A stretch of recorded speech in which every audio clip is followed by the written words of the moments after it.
여러분 안녕하세요. 너 때는 마리아의 박지원입니다. 선생님 안녕하세요. 안녕하세요. 오늘은 유학이라는 키워드를 가지고 선생님과 인터뷰를 진행해 보려고 합니다. 선생님, 네. 제가 요즘 너 때는 마리아 영상을 되게 즐겨서 보고 있는데 거기서 요즘에 미국 교수님들을 대상으로 그렇지. 인터뷰를 진행을 해서 교수님께서 유학에 대한 이야기를 정말 많이 해주셨더라고요. 그래서 오늘은 유학에 대해서 이야기를 한번 해보려고 합니다. 선생님께서 유학을 가면 좋은 점이 정말 많다라고 영상에서 정말 자주 언급을 해주셨는데 어떠한 좋은 점들이 있는지에 대해서 여쭤보고 싶어요. 예, 좋습니다. 유학이요. 먼저 우리 지연이 오늘 첫 방송인데 너무 긴장하지 마시고 네. 재밌게 했으면 좋겠습니다. 제가 이제 유학을 얘기했는데 뭐 유학이든 아니면은 여행이든 뭐 다 포함되는 겁니다. 그러니까 제가 말하는 핵심은 그거예요.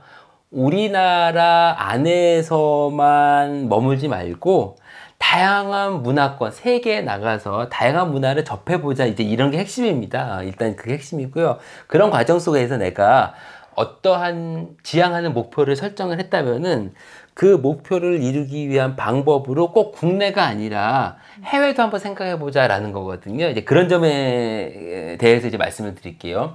참고로 저는 미국에서 학위를 했기 때문에 유럽이라든지 아니면 다른 국가는 잘 모릅니다. 어떻게 보면 미국 사례로만 생각해 주세요. 제가 유학을 가면서 느낀 거는요, 제 삶이 더 풍요로워졌다는 생각을 합니다. 풍요. 오해는 하지 마세요. 삶이 풍요로워졌다는 게 제가 돈을 많이 벌었다 뭐 이런 의미는 아닙니다. 그런 의미가 아니라 제가 만약에 한국에서만 살았더라면은 세상을 보는 시각이 많이 달랐을 것 같아요. 부정적이었을 것 같아요. 근데 제가 미국에서 근 10년을 살면서 미국에 사는 미국 친구들 뿐만 아니라 일본에서 온 친구, 중국에서 온 친구, 중동에서 온 친구, 유럽에서 온 친구, 남미에서 온 친구들이랑 놀다 보니까 네. 그 친구들 얘기를 많이 들을 거 아닙니까? 그러면은 분명히 내가 살았던 공간, 즉 대한민국에서 살았던 그 경험으로는 어떨 때는 이해가 안 되고 어쩔 때는 야 그건 좀 별론 거 아니야 라는 생각이 들 때도 있지만 네. 그럼에도 불구하고 다양한 삶의 방식이 있구나라는 거 생각하게 되더라고요. 그렇죠. 문화가 많이 다르다. 다르니까요. 네. 제가 대표적인 한 사례 좀 말씀드려볼게요. 제가 뉴욕 맨하탄에서 좀 살은 적이 있었는데 한 1년 반 정도 살았었는데요. 네. 거기에 있으면서 재미난 경험을 했어요. 어떤 경험이에요? 우리 여름에 입고 다니는 옷 대체로 뭐죠? 보통 반팔에 반바지. 그렇죠. 많이 반팔에 입고 반바지요. 다니죠. 그런데 반팔에 반바지 입고 다니는 사람도 있고요. 긴 청바지에다 긴팔 입은 사람도 있고요. 심지어 가죽 자켓 옷 입는 사람도 있어요. 여름에 가죽 자켓. 여름에 진짜입니다. 겨울에는요 어떻게 입고 다녀? 우리 자켓 입고 뭐 이렇게 하잖아. 네. 그런 사람도 있고 진짜 이 털이 아주 몸 전체를 덮는 그런 옷 입는 사람도 있는데요. 진짜야. 반팔 반바지도 많아요. 진짜로 많아. 겨울에 반팔 반바지 춥지 않을까요? 몰라 추운지도 모르겠지만 그래. 그러니까 제가 말하는 건 뭐냐면 이게 우리 관점으로는 이해가 안 됐지만 조금만 생각을 달리 해보면 그래서 그렇구나라고 이해할 수도 있어. 왜냐? 첫 번째는 전 세계 각각에서 오기 때문에 각 배경이 다 달라. 자, 그거를 좀 보면 이런 겁니다.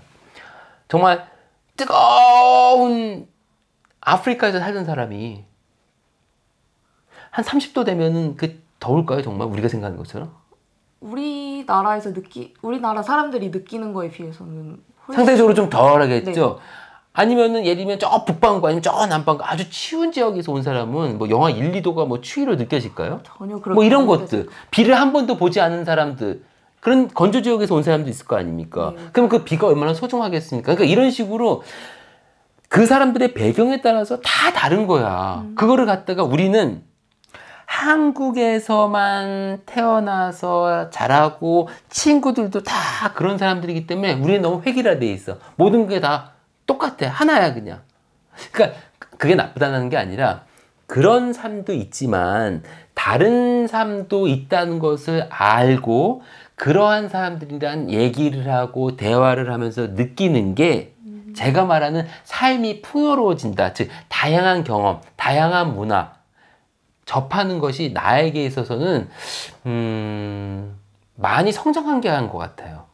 확실히 많은 사람들이 모이게 되고 다양한 문화를 접하게 되다 보니까 뭐 아는 것도 많아지고 경험을 할 수 있는 분야도 더 많아지고. 그렇죠. 그러니까 이런 거 같은 경우는 여행이든 공부든 다 똑같고요. 유학을 얘기하는 거면 뭐냐면 이런 겁니다. 내가 어떤 한 분야의 전문가가 되기 위해서 무엇을 해야 될까? 가장 일반적인 건 대학원을 가는 거거든요. 그렇죠. 그러니까 대학교 학부만 졸업하고 나서는 사실 전문가의 길로 간다는 건 조금 힘들어요. 그래서 보통 대학원을 가거든요. 그러면 이제 대학원을 가는 데 있어서 선택을 해야 되는데 한국 대학원을 갈 수도 있고 미국 대학원을 갈 수 있단 말입니다. 그러니까 한국 대학원도 좋아요. 굉장히 좋습니다. 그런데 이제 제 말은 뭐냐면은 한국 대학원도 굉장히 좋은데 한국에서만 계속해서 사는 것도 좋지만 다른 문화에 가서 그 문화에서 공부를 하는 것도 꽤 괜찮다 이 말씀을 드리는 거예요. 확실히 다른 나라에 대해서 뭔가 더 우리나라에서 계속해서 석사라든지 박사로 쭉 나가는 것보다는 해외에 나가서 한 번 더 경험을 해보는 게 저는 그렇게 생각을 합니다. 라고 저는 예. 좋은 말씀인 것 같아요. 그러면은 이렇게 다양한 경험을 하기 위해서 유학을 하려면 조금 준비를 해야 된다던가 알아야 할 부분이 많다고 생각을 하는데 유학을 준비할 때 우리가 꼭 알아야 한다든지 절차에 대해서 설명해 주실 수 있으실까요? 심플하다. 1번 영어 잘하기. 영어 중요하죠. 제가 말했지만 저는 이제 미국권을 얘기하는 거니까 1번 영어 잘하기. 근데 영어 잘하기 두 가지로 나누죠. 두 가지가. 하나는 회화. 그러니까 회화는요 방법 없어. 무조건 그건 말을 많이 해야 돼요. 회화는요 여러분 절대 책상에서 공부하는 게 아니에요. 그냥 말을 많이. 또 이거 개인적인 얘기. 제가 오늘 시크릿을 얘기하기로 했으니까. 말씀해 주세요. 그럼 만약에 지원님이 저한테 그럼 교수님 회화 공부 어떻게 하셨나요? 라고 한다면은 저는 술집 회화입니다. 술집 회화요? 어떤 건지 궁금해요. 제가 지금 신촌인데 네. 90년 제가 그쪽 학번이거든요. 네. 그때는 사실 지금과 달리 외국인이 그렇게 많지는 않았어요. 학원에 가서 배우거나 뭐 이런 거였었거든요. 회화학원. 네. 그런데 신촌에 오드스탁이라는, 지금도 있나 모르겠다, 오드스탁이라는 바가 있어요. 그럼 거기는 외국인들이 와가지고 우리 술집처럼 이렇게 앉아서 이렇게 하는 게 아니라 이렇게 자유롭게 가서 아무데나 앉고 뭐 사람이 많으면 좁혀서 앉고 아니면 뭐 서서도 마시고 이런 것이죠. 미국식으로 영화에서 보는. 네네. 너무 좋은 거야. 직접 부딪혀보는 거예요. 그래서 거기 가서 친구들을 좀 만나보면서 얘기를 하면 어떨까 이런 생각이 들어서요. 그냥 술 먹으면서 하는 회야. 그래서 제가 평소에는 영어를 잘 못하지만 술 먹으면 굉장히 잘합니다. 진짜로. 술 먹으면 잘해요, 제가. 제가 농담처럼 얘기했지만 진담입니다. 영어 회화를 거기에서 제가 배웠어요. 실력이 많이 늘었어요. 물론 그러면 그것만 가지고 했냐? 그렇진 않습니다. 저도 역시 당시 오성식 생활영어로 아침 6시에 KBS 하는 라디오가 있었는데 그거를 그냥 다 외웠어요. 사실 영어는 기본적으로 나중에 영어 공부하는 것도 한번 특집으로 좀 한번 해봅시다. 네, 좋아요. 그래서 기본적으로 어쨌든 회화는 말로 많이 해야 된다는 게 1번. 2번 시험 중요하죠. 토플하고 GRE 시험은 무조건 잘 봐야 됩니다. 그러니까 이거는 기본적인 거기 때문에 무조건 잘 하셔야 돼요. 근데 더 중요한 게 있어. 이거는 기본이고 뭐냐, 연구를 잘 하셔야 됩니다. 연구. 그래서 제가 우리 이상욱 선생님 편에서 그런 얘기를 했지만 학부, 석사, 박사가 있는데 제가 원하는 유학은 한국에서 학부, 석사를 하시고 미국에 또 가셔가지고 또 석사, 박사를 하시는 게 저는 가장 좋다고 생각을 해요. 석사를 2번 하는 거예요? 그렇죠. 그러면 기간이 조금 길어지거나 하진 않을까요? 기간은 길어지는데 제가 시크릿이 있어요. 뭔가요? 어떻게? 미국에 석사로 가면서 장학금을 받을 수 있습니다. 장학금이요? 그것도 꿀팁인 것 같은데. 이거는 진짜 꿀팁이에요. 이게 사실은 제가 가지고 있는 가장 시크릿입니다. 혹시 알려주실 수 있으신가요? 질문에 있나요? 오케이, 제가 그럼 이거 알려드릴게요. 제가 왜 한국 학부 석사, 미국 석사 박사 이걸 하냐면요. 물론 전공에 따라서 다를 수도 있습니다. 미국의 대학원은 박사 중심 대학원도 있고요. 석사 중심 대학원도 있어요. 그런데 보통 교수님들은 어쨌든 간에 이 대학원생들을 필요로 하거든요. 그래서 장학금을 줍니다. 그런데 여러분 한번 생각해 보세요. 우리가 알고 있는 소위 좋은 대학교 있잖아요. 미국에. 그런데 박사 프로그램이 잘 돼 있거든요. 그러다 보니까 교수님들이 장학금을 주고 함께 일하는 친구들은 대부분 박사 과정이에요. 박사. 그런데 제가 교수를 했던 유니버시티 오브 아칸사 같은 경우도 그런 경우인데 박사 프로그램이 있긴 있는데 활성화가 안 돼 있어요. 대부분 석사 프로그램에 더 집중되어 있어요. 되어 있군요. 네. 그러니까 석사 프로그램에 있는 학생들이 장학금을 받아요. 제가 말하는 비법이 바로 이겁니다. 이런 대학을 찾아가라는 겁니다. 진짜 꿀팁이네요. 그래서 한국에서 연구를 어느 정도 할 수 있는 능력이 있잖아요. 네. 그러면은 미국의 교수님들이 얘는 다른 애들과 달리 얘는 연구 능력이 있네. 그럼 너 내 조교를 써. 이럴 확률이 높다라는 거죠. 상대적으로. 그래서 정리하면은 여러분들 학부 과정에서 영어는 무조건 끝내주십시오. 이거는 뭐 유학을 가든 말하든 뭐 상관은 없습니다. 그냥 삶이 풍요로워질 수 있는 하나의 도구니까 영어 회화는 잘 해주시고요. 만약에 내가 유학에 관심이 있다. 또는 나는 미국에서 뭐 잡을 잡고 싶어. 이런 것도 다 유학에 관련된 거거든요. 그러면은 학부 한 3학년 4학년 때부터요.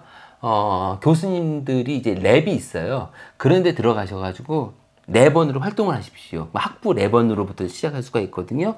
그러면은 대학원까지 이렇게 하시면서요. 논문을 많이 쓰세요. 논문을 쓴다는 건 뭐냐면 1번 이론을 잘하는 거고 2번 연구 방법론을 잘하는 거거든요. 이 방법론은 제가 얘기했던 데이터 사이언스 이런 거예요. 네. 이런 것을 잘 하시면요. 특히나 이 데이터 사이언스 이 방법론을 잘 하시면요. 미국에 유학 가셔가지고 두 손 들고 환영. 교수님들이. 그렇게나. 왜냐하면은 미국 친구들 잘 못해 이거를. 그렇군요. 우리가 아무리 수학을 못한다고 하더라도 걔네들보다 훨씬 나아. 그러니까 미국에 가면 인도 친구들, 중국 친구들, 한국 친구들이 교수님들한테 인기가 많아요. 이런 거를 잘해가지고. 그러니까. 그래서 자 잘해가지고 연구를 할 수 있는 능력을 한 다음에 그 다음 미국에 있는 대학을 고를 때 좋은 대학 박사로 가지 말고 물론 다 좋습니다만은 석사 과정을 더 집중적으로 하는 프로그램에서 지원을 하세요. 그러면서 거기서 장학금을 따는 전략으로 가십시오. 그런 다음에 네. 박사를 여러분들이 가고 싶어하는 좋은 대학원에 지원하시면 됩니다.